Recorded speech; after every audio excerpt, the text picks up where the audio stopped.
Amables televidentes, Página Abierta con el Arte es una puerta que se abre al arte contemporáneo y desde allí el arte se convierte en paradoja, camino, movimiento, comunicación.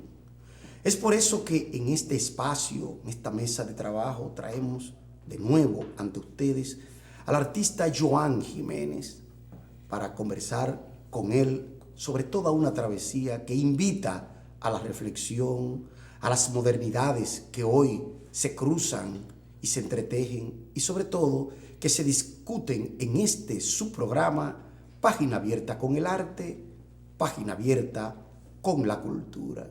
Bienvenido a tu programa, Joan. ¿Cómo está todo? ¿Cómo después de aquel análisis que yo vi muy bien elaborado, tú me imagino que has pensado en otras perspectivas, por ejemplo, ante esta invitación que te abre, te pone en contacto con esa ciudadanía que te está mirando ahí y que además sabe que tú has sido un triunfador joven, que aunque tu mirada parece reposada, de tus manos y tus ojos brotan otras amenazas, otros vientos, otras creaciones. Bienvenido a tu programa de nuevo. Bueno, muchas gracias nuevamente por la invitación a sostener este diálogo que, reitero, debemos tener siempre los artistas, curadores, críticos. Es fundamental que hablemos de las artes visuales y de la plástica dominicana. Y claro, uno siempre vive sobre un mundo de constante análisis. Y obviamente esa pasada edición que hicimos aquí, bastante fructífera, produjo, claro, en mí una serie de análisis y cuestionamientos nuevos. De hecho, inclusive cuando estábamos aquí conversando, Fidel y yo, o sea que interesante desde ese aspecto. Sí, precisamente yo quería que conversáramos, trajéramos a esta mesa de trabajo, que así como yo le llamo, algunas ideas y propuestas a propósito de cómo, desde el punto de vista no ya de la práctica común, de decir, bueno, un artista visual, yo he percibido desde tu trabajo en la Bienal, en la 28ª Bienal, y otras cosas tuyas que he visto desde tu tiempo, incluso hasta de estudiantes. Sí. He visto que en ti hay una motivación que va más allá de ser un artista visual. Tú eres un artista multidisciplinario, primero. Y segundo, que en ti cualquier tipo de gesto o cualquier tipo de práctica se abre a una reflexión, a una perspectiva, incluso a una dinámica. Por eso te decía hace un momento que no se trata de hablar de artes visuales, sino de artes visuales dinámicas, que es lo que realmente se puede percibir en tu obra. ¿Cómo ese trayecto tuyo se ha ido realmente integrando a lo que se llama esa escena del arte contemporáneo dominicano, que tan conflictiva es, pero también tan fructífera es? Sí, tan conflictiva, tan paradójica. Paradójica. Básicamente entiendo que es fundamental para las artes visuales actuales la dinámica y la multidisciplinaridad, porque en base a ella es que el artista y las artes pueden irse renovando. O sea, hablamos de prácticas artísticas que tienen desde el inicio, iniciaron junto con la humanidad. Y lamentable el caso, si los artistas, si los practicantes no reflexionan ante esto y no sostienen ese diálogo personal para dinamizar su obra, dinamizar las artes visuales, integrar la multidisciplinaridad, entonces que las artes van a continuar en un mismo camino y no va a haber el punto de dicotomía o el punto inclusive de convergencia a veces. Claro. Pero que precisamente estos puntos son lo que hacen que las artes se enriquezcan y salgan de esa cotidianidad. Mira, yo viendo en la pantalla, que creo que los amables televidentes deben estar atentos a este tipo de artefactos que tú realizas, muy desde el punto de vista de la apertura estética, pero también esta mercancía, esta golosina visual, como diría un crítico de arte italiano. Esto no es solamente algo que se dispone en un registro, ¿no? Y en un formato para que aparezca. Eso traduce una historia. Claro. Y es una historia interna y externa que no tiene que ver ni siquiera directamente con las artes visuales o como lo que como género se denomina artes visuales en un conjunto, porque usted dirá, pero mira eso, que estos son cuellos, teléfonos, sí. ¿Qué son? Son elementos que están ahí, pero no es para adornar, son elementos funcionales, sí. Donde carente ese marco de perspectiva, que es un gran aporte. Exacto. Desde el punto de vista de la transmodernidad, uno dice, ¿pero qué narra eso? ¿Por qué hoy se puede hablar de una narrativa visual con estos objetos nuevos y que, como dice Paul Virilio, entran dentro de lo que se llama la máquina de visión? La máquina de visión. Esa máquina de visión que es una traductora, y en tus trabajos hay una propensión a eso. No porque tú quieres romper o violar códigos, sino porque realmente tú has hecho que esa modernidad líquida, como diría Bauman, esa modernidad que exhiben los malls, que traduce eso que se llamó en unos días, hace unas semanas o 2 semanas antes, ese viernes negro, usted lo ve como propuesta, pero crítica de esa realidad. Crítica, por ejemplo, siempre. En tus obras y en la de algunos compañeros que están en la misma línea tuya. Entonces, yo creo que el trayecto, o lo que hoy se entiende por artes visuales, tiene que asistir a una redefinición. Sí, constante. Constante. No, pero y hoy más que nunca. Porque usted dirá, bueno, pero eso es una exhibición de moda. Si usted lo ve de una manera simplista. Pero ¿cómo es que ese relato se convierte, por ejemplo, en un asunto hasta cierto punto existencial, por ejemplo? ¿Qué tiene eso que ver con la vida contemporánea? Hay una carga social muy fuerte en cada una de las obras. Yo, como le planteaba, yo utilizo en mi lenguaje plástico, estoy utilizando mucho prendas de vestir que yo uso a modo de collage dentro de las piezas. Claro. Pero eso es una forma de hablar de lo humano sin ser tan anecdótico. Y la energía, yo siempre incluyo en mis piezas, tanto performática como pictórica, escultórica, muchos elementos que tengan mucha energía humana.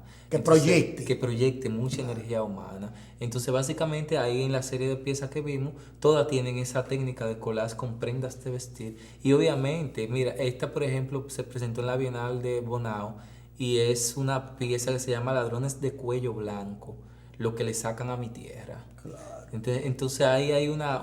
Involucra. Exacto. Una crítica a lo real, sobre todo. Porque no es una crítica que es en sí dentro de lo que se llama la pieza, sino cómo esa pieza habla con el mundo de hoy. Claro, y cómo afecta al espectador que se enfrenta a ella. O sea, es una naturaleza que va perdiendo terreno ante este grado de contaminación por busca de algo monetario. Y esta pieza se llama Territoriofilia y fue presentada en el concurso de Casa de Teatro. Es una dinámica que habla sobre la dicotomía que existen entre dos países que parecieran, República Dominicana y Haití, que parecieran estar tan dispersos, pero a la vez tan unidos, porque al final somos eso, somos una mistura en contraposición de colores. Sin embargo, yo observo en piezas como esa que tú vas más allá de la oposición que se ha planteado. Fíjate que tú no te planteas cuestiones de nacionalismo ni de nada, sino de una mirada abierta. Óyeme. Crítica y sensible. Crítica. Y además, eso iba a decir, el modo de disponer estos elementos es lo que se llama el cuadro, ¿no? Cultura del arte dominicano. No es privativa de ningún tipo de dogmatismo, ni ningún tipo de fanatismo, sino que tú abres y colocas al público frente a algo que de repente le va a decir muchas cosas en el momento en que él empieza a entrar en la escena de la pieza. Porque también hay cosas que incluso la crítica de arte no ha resuelto, y es de hacer de una pieza solamente una presencia para fines de aparición. No, ya esa obra es un lenguaje. Es un lenguaje. Si es un lenguaje, tiene que comunicar, pero además tiene que acercarse y acercar al espectador, porque es una dialéctica visual, claro, que hay ahí. O sea, la pieza está ahí, tú la miras, pero ella también a ti. Hay una conexión. Entonces, hay una conexión. El que produce y el que percibe la obra, y el punto de conexión es precisamente este objeto que se genera, que no necesariamente tiene que ser un objeto propiamente dicho. A veces puede ser una idea. Claro, un significante que quiere hablar, que quiere Exactamente. significar. Pero otra cosa también, yo he visto en los trabajos tuyos, lo vengo observando, que el modo de tú producir eso que le llamamos un objeto artístico, un discurso, vamos a decir. Exacto. El modo de tú producir ese discurso tiene que ver también o integra una museología y una museografía perceptiva, sensible. Quiere decir que reclama un tipo no de cliente, sino de espectador dinámico e integrado. Por ejemplo, tú ves una pieza como esa y tú dirás, bueno, pero ¿qué me dice a mí este tablero? Es realmente un tablero, un cuadro o, de hecho, lo que se llama un objeto comunicante. Porque fíjate que los objetos, el arte, desde Duchamp para acá, tú sabes muy bien que se ha tratado de salir del mismo arte. Oye, Sí, valga la totalmente. paradoja. Sí. Se quiere salir del mismo arte, pero ¿para qué? Para reafirmarse como lenguaje, algo que ha hecho y ha creado un nuevo público. Ya cuando tú Sí. ves eso de que de un desnudo bajando una escalera, tú dirás, bueno, un urinario, todo ese tipo de cosas que ya proliferan. De hecho, esa referencia a Duchamp es Fuertemente. totalmente desepocada, porque ya ustedes, los jóvenes artistas, los jóvenes creadores, no de aquí, sino del mundo, han hecho más que Duchamp. Duchamp abrió esa puerta Abrió una paradójica y puerta. ya, y ustedes la han continuado de una manera que ha obligado a redefinir la misma noción de arte, que está más allá incluso de lo que dicen algunos, la estética. No, porque ya no es de gusto. Incluso la noción de gusto y mal gusto ya ha ido bajando de temperatura, porque ya no es lo que me gusta, es lo que traduce Traduce. eso en el imaginario popular y cultural de un país. Por ejemplo, de este país que ya ha sido incluso infectado, yo le digo, por ese tipo de texto. O sea, Sí. hay una virología Es visual viral ya. que ya ha Visual. entrado en algo que precisamente en una de las comparecencias mías en los diálogos sobre la última Bienal, yo decía que la noción de artista y espectador ya están incluso confluyendo de una manera que incluso hay que ponerle atención porque ya los espectadores se están involucrando Sí, en el proceso de creación. ya la línea que separa el artista del espectador es muy borrosa. ¿Tú Y ves? interesante que pase Claro. desde una perspectiva de que el arte no debe ser un mero objeto o no se debe de reducir a un simple ejercicio de virtuosismo. El arte debe ir más allá que eso, debe lograr proyectarle al espectador el concepto que tú como creador quieres llevarle.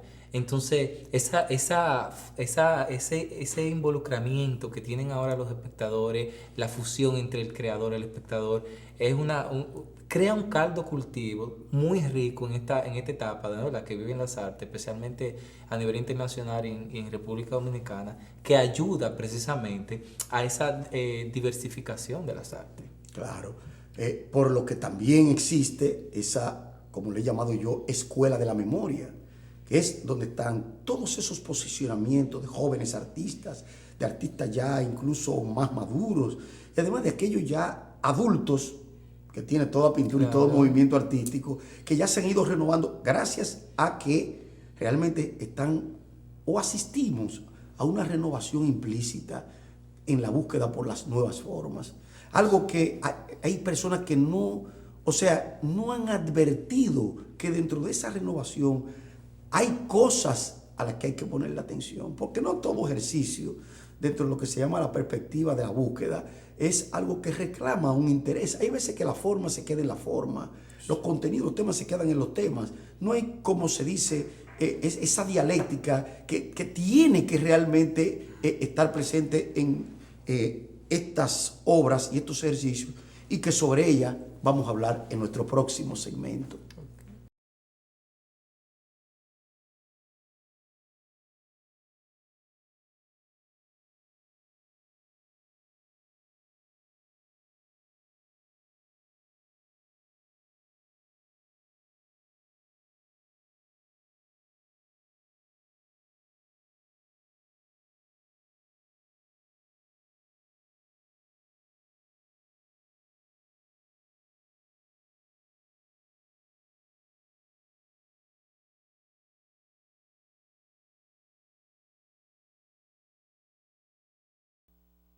Amables televidentes, Página Abierta con el arte, Página Abierta con la cultura, su programa como toda la semana. Joan, yo quiero entrar en todo esto de la transmodernidad, pero antes quiero darle o extenderle un mensaje a los amables televidentes. Señores, ha vuelto Atajos Culturales, la revista Atajo virtual, ha vuelto a nuestra escena después de un tiempecito fuera. Y hay una propuesta que incluso entronca con estas navidades a propósito del arte cisterciense, de lo que el arte ha llamado también el arte cluniacense, que tiene que ver con estos tiempos cristianos, navideños. Y hay una propuesta que viene desde Altos de Atajos, que invita, según ellos, a orar, meditar, reflexionar por la paz entre las naciones y por la salud de la madre tierra, un concepto realmente ya simbólico, arquetípico. Enfrentar con las oraciones desde el silencio del monasterio cisterciense en las alturas de la cordillera central las voces que anuncian la guerra y pedir por el entendimiento entre los hombres, para que detengan el daño que le hacen a la naturaleza. Misa en el monasterio de los monjes cistercienses. Almuerzo, buffet, arte en el rancho Jarabacoa, en Sabaneta. Visita al Santo Cerro, La Vega, donde tenemos un ícono emblemático del artista Iris Pérez. Regreso a Santo Domingo de nuevo en tranquilidad, ¿no? En un confortable autobús con, ¿qué le digo yo? Desayunos, reflexiones, ¿no? Reflexiones colectivas, comunes, dentro del autobús, y meditar en cuanto a esta guerra declarada que tiene el mundo hoy. Convocatoria para el día 13, señores, de diciembre de 2015. 13 de diciembre. El costo es solo 2.200 pesos. Incluso, vale decir que para establecer un contacto y saber más sobre esto, llamar a los teléfonos 829-524-2509, 809-508-5704 y 809-854-4609.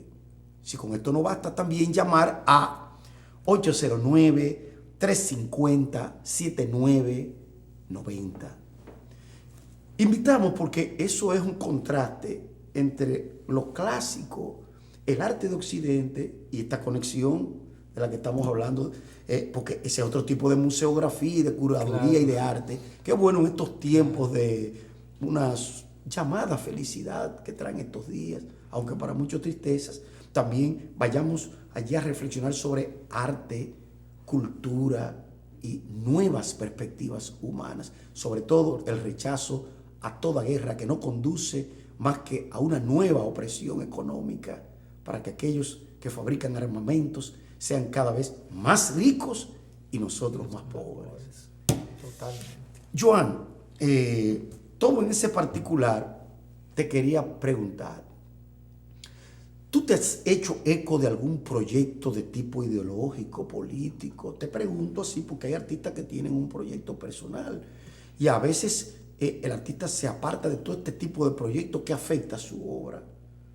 Como yo sé que en el programa anterior se había hablado de problemáticas artísticas, me atrevo a preguntarte si tú tienes un proyecto que vaya más allá de ser un mero artista visual dinámico, y tu proyecto abarca lo que se llama una extensión cultural a través de tus imágenes.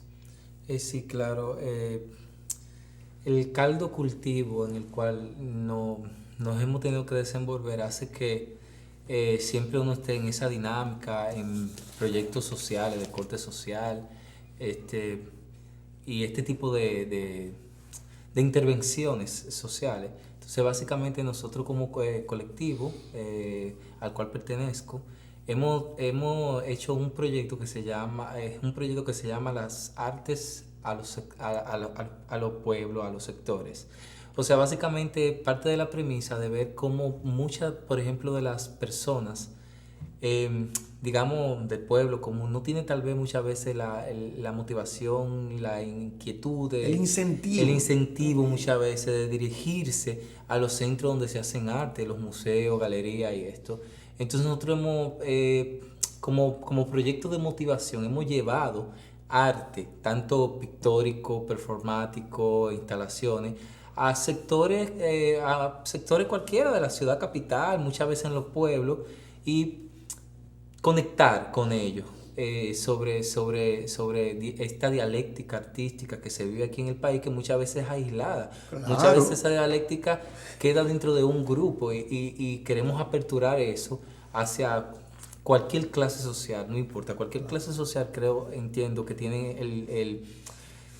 debe de tener la satisfacción de disfrutar de las artes que se están produciendo aquí en el país. Bueno, entonces este proyecto ha conectado con muchas personas que tal vez nunca habían ido a un museo, pero que ahora han sido visitantes de museos, de proyectos culturales y esto. Esto es básicamente uno de los proyectos en los cuales me he enclavado en el trabajo continuo. En otra parte, la parte política, sí, sin decir que uno maneja la política. No politiquera, o sea, es político, pero no politiquero. Pero no politiquero, exactamente. En ese aspecto siempre en mi obra ha habido una dialéctica que va muy de frente a algunas situaciones políticas que se dan en el país. Precisamente por lo que menciona de lo politiquero.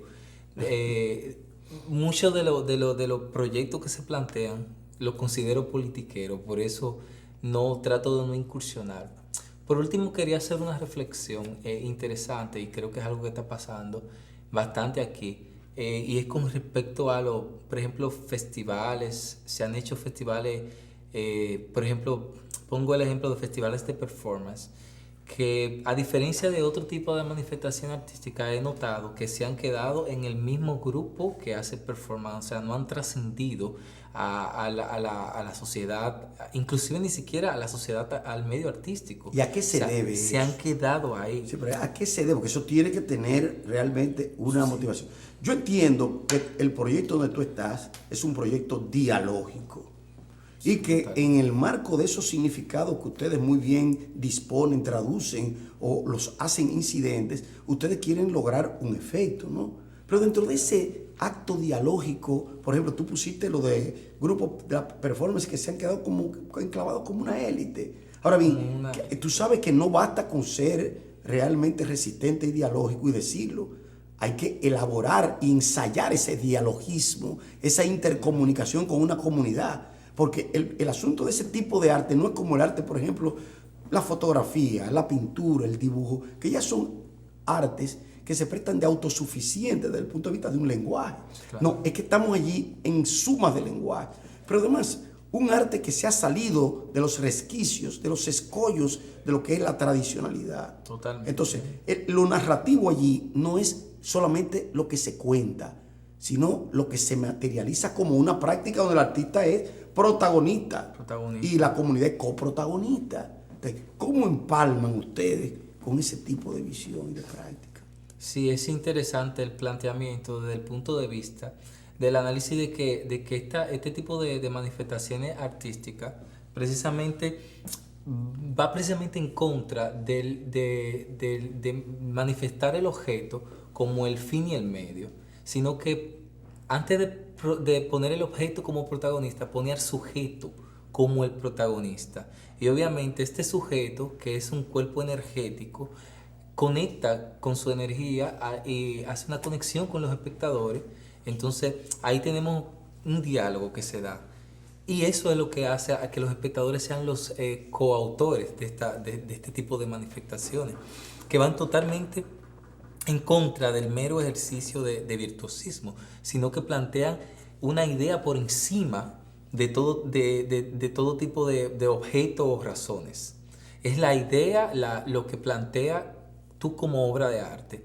Entonces, en base a esta dinámica o mecánica que se da, es importante hirvanar esta situación con el hecho de que, por ejemplo, Muchos por ejemplo, mencionaba, muchos de los festivales o planteamientos performáticos, eh, analizando este punto en específico, muchos de los festivales o planteamientos performáticos no tienen una incidencia social, y eso está debido precisamente a que el planteamiento performático que se está haciendo, muchas veces en festivales, en conjunto, en sumatoria, no va a la fuente, no va al enriquecimiento de esa fuente que es básicamente la sociedad que te alberga, porque al final de todo tú eres un artista y tu obra de arte debe de ser la descripción de lo que tú eres, pero la descripción de la sociedad que te alberga. O sea que tú crees que el obstáculo surge desde la misma propuesta entonces.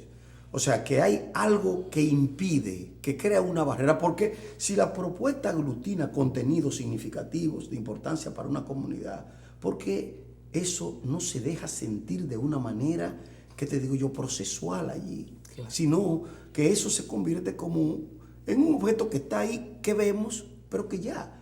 No, es que ese es un concepto que hay que revisar. Yo creo que las artes Totalmente. visuales de hoy tienen que revisarse en el sentido de hacer que el discurso que ellas proyectan o proponen tenga que estar ligado no solamente como visión, sino como praxis, yo diría visual, dinámica.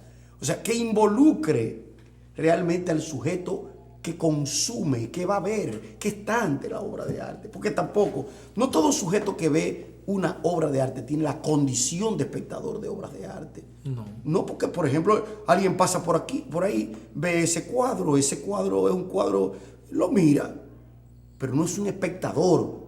Ese es un individuo que pasó, vio eso como cualquier cosa. Puede ser una camisa, un pantalón, cualquier tipo de objeto.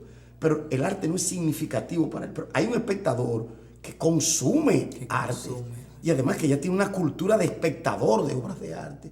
Yo me refiero que ese no es la gran masa que va, pero la gran masa que va a los museos, se traslada a las bienales, hace vida en ese tipo de comunicación, ya tiene su mundo conformado. Ya incluso es un cómplice del artista. Claro. Porque esa complicidad se da en su misma práctica como espectador. Sí, por ejemplo, una familia pasa y ve que ahí están exhibiendo cuadros. Que es como decir, se están exhibiendo muebles, ropas o cualquier tipo de objeto. Usted no puede considerar ese espectador dentro de la misma condición o categoría. No, claro que no. Porque estamos hablando de que ahí hay ya, en ese espectador, que ya es espectador de obras de arte, hay una comunidad artística, en la cual él es una pieza necesaria para que se produzca la comunicación artística. La comunicación. Entonces, eso hay que observarlo y ver cómo desde el punto de vista también formativo, esto incide en el profesorado y en el alumnado llamado postmoderno.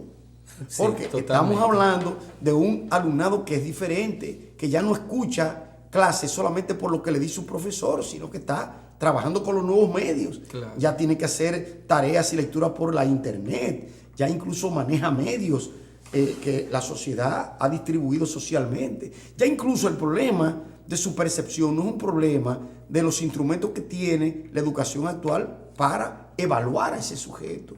Ya hay medios más sofisticados y además medios que tienen que ver con los multimedios. Claro. Entonces ya lo que es una definición tiene que observar que se ha operado un cambio paradigmático dentro de la misma enseñanza de las artes visuales. Sí, debe haber una rotura total, paradigmática, en la enseñanza de las artes visuales. Ahora bien, ahí hay un punto importante de análisis. Sí. Y es fundamental la parte de educación. Sobre eso, Joan, vamos a seguir conversando en nuestro próximo segmento.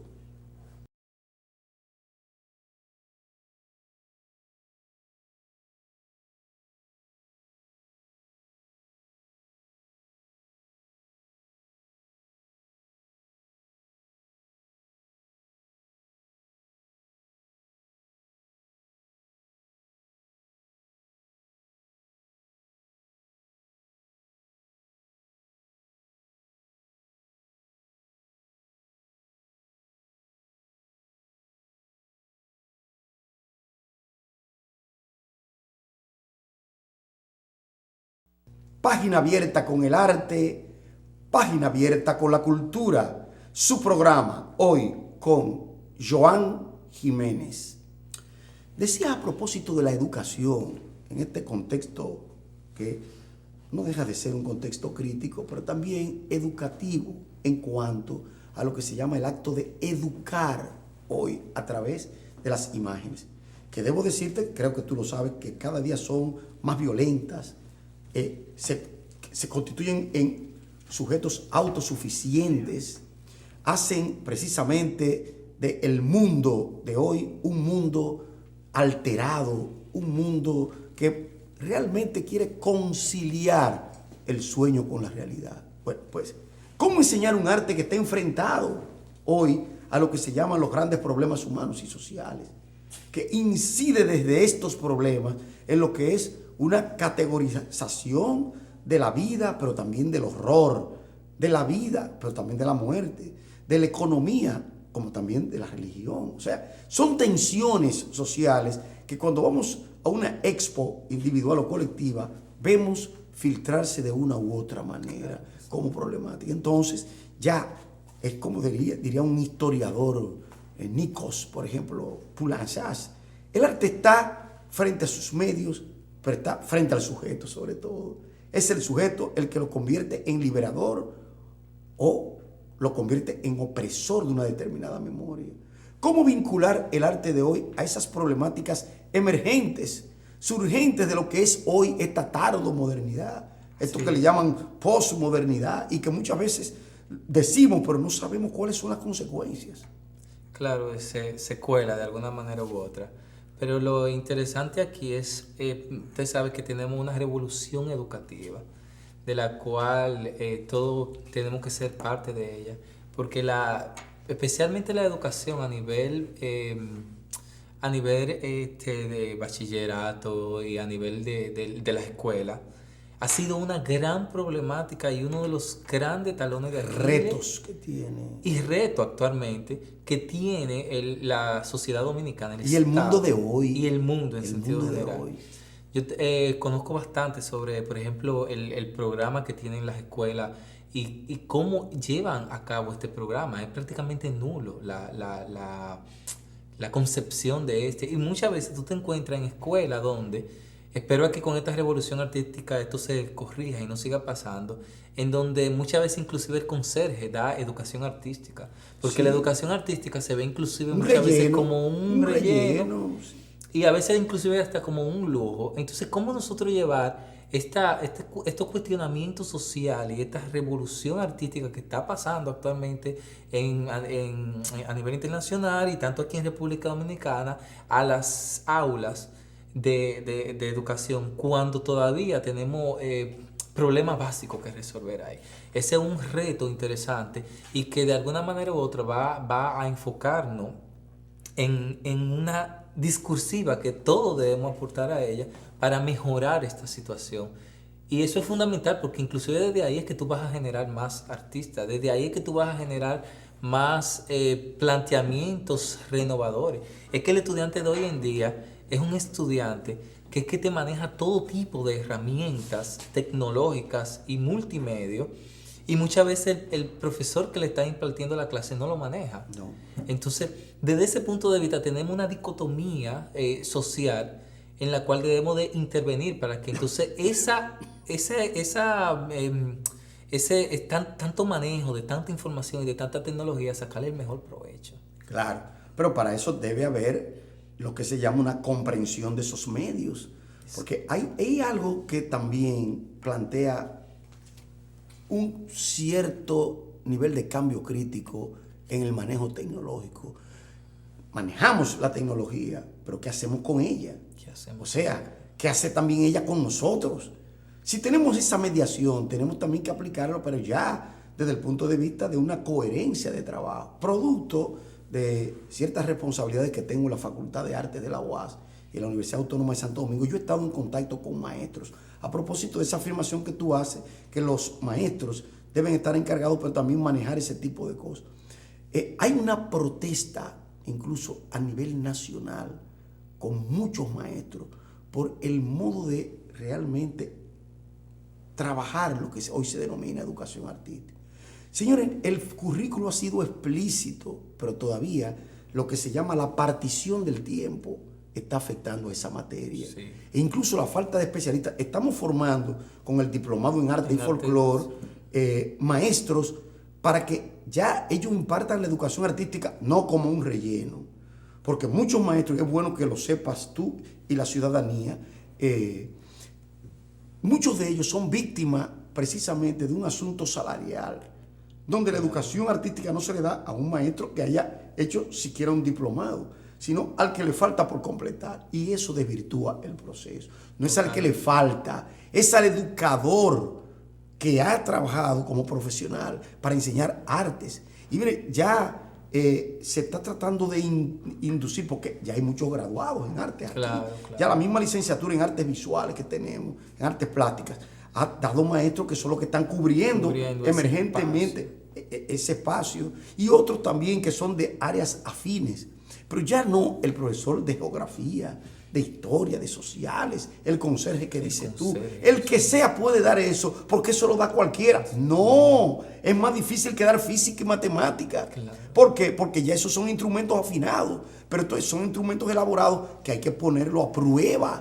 Y eso lo hace un profesor dinámico, sobre todo creativo y que conozca cualquier instancia del arte. Claro, un técnico especializado en eso. Claro, y además, pero sobre todo, esa área del arte, que la educación artística es formativa precisamente porque ella incide incluso en la buena comprensión, en la buena práctica de las ciencias sociales y humanas que se imparten en la escuela, junto con las ciencias fácticas. O sea, esas ciencias como la química, la física, la matemática, que son realmente las que han predominado en el marco de la historia educativa dominicana como ciencias fuertes. ¿Qué pasa hoy con la educación artística?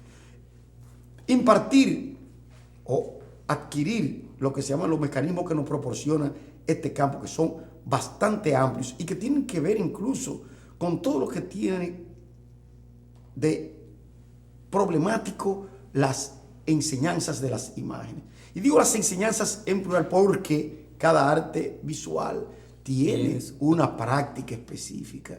Entonces, al momento de un profesor abordar o hacer un abordaje de toda esa práctica artística, tiene que conocer los diversos discursos artísticos, claro, los diversos canales, trayectos de lo que es, no el arte, como hemos dicho aquí muchas veces en nuestro programa, la artisticidad.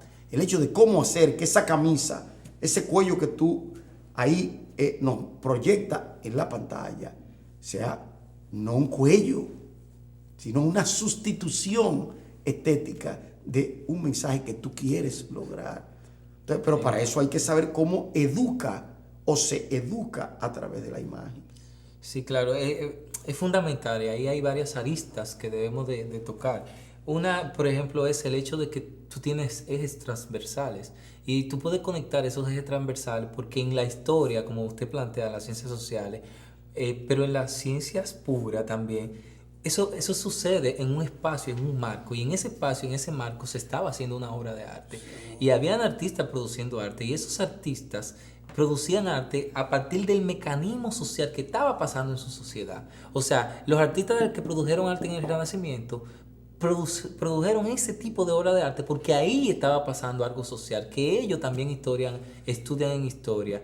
Y lo que generó eso a nivel de las artes, a nivel de la ciencia pura, lo que generó esto, cómo se destapan, la gran mayoría de los grandes científicos inician ahí en ese momento, la ciencia moderna inician ahí.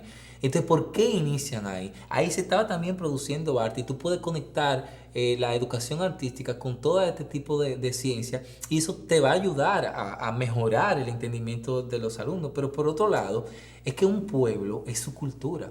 Y la forma, si tú quieres descentralizar o acabar con un pueblo, tú tienes que acabar con su cultura. Entonces, un pueblo bien educado en artes, en cultura, en folclore, es un pueblo fuerte, es un pueblo que tú no puedes con cualquier invento romperlo. Que está pasando, la inclusión social y el transfugismo y la transculturación hoy en día es precisamente porque no hay una fortaleza en el conocimiento de nuestra identidad nacional y de nuestra cultura. Hoy en día sí, incluimos Viernes Negro, incluimos Sí. la Poses. Acción de Gracia, incluimos el Halloween, este tipo de cosas, pero no sabemos De mercancía transculturalizado. no sabemos quiénes son los Guloya, ni por qué fueron declarados Patrimonio Verbal e Intangible de la Humanidad por la UNESCO, ni conocemos a Enerolisa y lo Batelle de Los mismos Villamella. congos de Villamella. Los Congos de Villamella, que también fueron declarados. O sea, no conocemos nuestra cultura, no conocemos a nuestros artistas, ni nuestros artistas visuales, ni nuestros artistas de teatro, ni nuestros escritores. No, nuestro patrimonio cultural. Claro que cualquier potencia puede empezar a introducir su cultura, porque es que tenemos una deficiencia a nivel de formación y de educación artística especialmente. Claro. Eso se puede ver, por ejemplo, en estas luchas que estamos teniendo con los monumentos coloniales, que nos quieren arropar con eso, vendiéndole proyectos a gente que no tiene que ver con esa cultura, solamente porque toda obra tiene que reportar dinero, y si no reporta dinero no es una obra. Imagínate tú cuál es el criterio. ¿Cuál es el criterio en ese sentido? Y por eso que tú dices, que hay que realmente tratar de consolidar más la identidad, pero no creyendo que la identidad es ponerle una tambora, un sobrecito, un sombrerito a una persona y ponerlo a tocar y a bailar, tomándonos como tontos. ¿Ves? Que el hecho de vender allí mangú, el mangú es nuestra identidad. ¿Quién le ha dicho eso? Eso es lo que hemos tratado en el diplomado en folclore, de realmente demitificar esa falsa idea de que lo rural, la ruralia, que hoy es un mundo universalizable, señores, se tome como algo pintoresco, porque las imágenes creadas por los sistemas políticos de aquí, incluso por el Estado mismo, nos ha engañado con eso, queriendo minimizar lo que es el sujeto dominicano a partir de elementos que son puramente espectaculares, festivos, y le han quitado una carga de significación a las raíces y a la memoria, sobre todo cultural. Claro, es interesante, o sea, es que el dominicano, para mí hasta es irreal el hecho de que planteen que el dominicano es un individuo con un sombrero típico y una falda tricolor. Y una banderita. O sea, eso es irreal, porque es que tú ni siquiera ves eso hoy en día en la calle. No. Eso tú lo ves en un espectáculo. Claro. El dominicano no es un mangú que tú pusiste ahí, ni mucho menos. O sea, la identidad nacional va más allá de eso. Y va hasta un criterio inclusive de una conciencia colectiva y un imaginario que tenemos como sociedad. ¿Qué es lo que han querido? Intentar borrar y simplemente espectacularizar. Esto es el dominicano, un espectáculo. O sea, lo han convertido en eso. Sin embargo, yo veo que hay una conciencia resistente en artistas, en profesores, en lo que se llama un ejército de reserva de la cultura dominicana, que anda por ahí, no está de vacaciones, y que frente a toda esta debacle social que estamos viviendo, está presente de una u otra manera. Yo no es que quiera ser más optimista de la cuenta, pero observo que aquí hay voces críticas que todavía apelan a la cordura, y que de una u otra manera, incluso en los posicionamientos o en el reparto de puestos culturales, han tratado de ver cómo inciden, intentarlo, y ya eso es mucho. Eso es mucho. Porque déjame decirte que ese reparto social de actividades ha sido el lugar, la puerta por donde ha entrado mucha mediocridad y desafirmación social, pero también donde está esa panacea donde la política quiere sustituir a la cultura y le quiere ganar el juego. Y lucha cada vez por ganar el juego. Claro, es una como algo como creer que la cultura es lo decorativo y solamente lo que se representa, lo que se ve. No, la cultura no es lo que se ve, es nuestro ser social. Es que es un cuerpo social que ha sido objeto de insulto, de mutilación, de muchas cosas, pero al final ese mismo cuerpo tiene la capacidad de renovarse, y ese cuerpo se va a seguir renovando precisamente con estos entes sociales que usted menciona, que de alguna manera u otra están ahí. Seguro. Muchas veces silentes, pero aparentemente, pero están haciendo la contra, están haciendo la guerra. Y yo creo que soy de la línea del optimismo también, porque si, como decía, nosotros somos un registro de memoria. Eso es lo que es nuestra sociedad, una conciencia colectiva. Y nosotros venimos de un pueblo realmente, si conocemos bien nuestra historia, guerrillero, que viene de blandir machete, y blandiendo machete ha logrado mantener siempre su frente en alto. Y esa sangre corre todavía en nuestras venas. Aunque esté, posiblemente nosotros veamos que esté dormida, pero esa sangre corre en nuestra vena y se va a despertar, y se está despertando. Y esas personas que están haciendo ese trabajo, porque es un trabajo encomiable, claro. Han despertado esa sangre de hacerle frente a ese tipo de situaciones. Y todavía yo creo que en nuestra juventud y en muchos de las entidades sociales que se están desarrollando, corre esa sangre de trabajar no seamos tan así de cliché, por un futuro mejor, sino... No, porque esos son frases. Sí, esos son frases. Son fraseos. Sino de trabajar por una situación de país. Ensayar un trayecto abierto y crítico sobre todo, ¿no? Ensayar aquello que realmente es no solamente coherente con lo que se llama la universalización de este espacio cultural, porque cada vez nos quieren reducir al anonimato, y lo único que quieren presentar es lo más superficial, lo que reporta ganancia, para que un potentado a nivel internacional nos quite nuestros monumentos coloniales, nos quite nuestra identidad, nos quite nuestra cultura, porque sencillamente ella como está así no es útil, necesita ser monetarizada. Y eso es una discusión que plantea también otros considerandos. ¿De qué tipo? De tipo social, político, de tipo instruccional y orientacional, porque lo económico no es lo único que reporta ganancia. Pues, además, está vocacional. Además, lo cultural dialoga no solamente con la cultura de adentro, sino con la de afuera. Y todo lo que es un proyecto dialógico, artístico y cultural, tiene su mundo, que es un mundo que está no solamente representado, sino socializado. Cuando esa imagen que está ahí en la pantalla tuya realmente crea una crisis, la crea porque el sujeto entendió el alcance. Entonces, que si no fuera así, no provocara la crisis. Que es precisamente algo que yo planteaba recientemente, es que el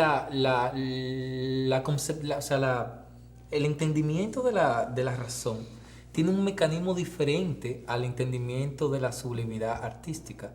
O sea, el criterio de la razón es un criterio que primero te llega a una percepción, esto te genera un conocimiento, y ese conocimiento al final te genera un sentimiento. Claro. O sea, tú ves la noticia y tú ves una buena o una mala noticia, tú primero razonas eso y luego en base a si era buena o era mala generas un sentimiento. Es que el mecanismo artístico es totalmente al revés. El mecanismo artístico entra primero por el sentimiento, y cuando tú te enfrentas a esa obra de arte que te genera esa crisis o ese sentimiento, entonces en base a lo que tú te enfrentas a ella, y que tú entonces generas una razón. Al contrario, primero genero el sentimiento y luego genero la razón. Y eso es fundamental desde el punto de vista de entender que el espectador, sin importar el grado de formación que tenga, obviamente hay muchos espectadores que son altamente especializados, pero cuando se enfrentan a una obra de arte sienten este choque, especialmente estas obras de arte contemporánea, este choque que lo incita a pensar en qué realidad social estamos viviendo hoy en día. Y muchas de ellas inclusive llegan al punto de hacerlos reflexionar de cómo vamos a intervenir y a mejorar esta realidad social. Sí. Eso es fundamental. Eso es fundamental. Joan, estamos muy contentos por el hecho de que tú has estado con nosotros. Creo que esas palabras tuyas se van a quedar como una huella en esos espectadores que están aquí mirando este diálogo, estos pareceres que realmente involucran un proyecto cultural, pero también esa puerta paradójica y abierta que dejamos desde el comienzo de este programa con estos pensamientos. De manera que gracias a ti y gracias a todos ustedes por estar con nosotros. Así hemos llegado a una edición más de Página Abierta con el Arte, Página Abierta con la Cultura. Hasta pronto.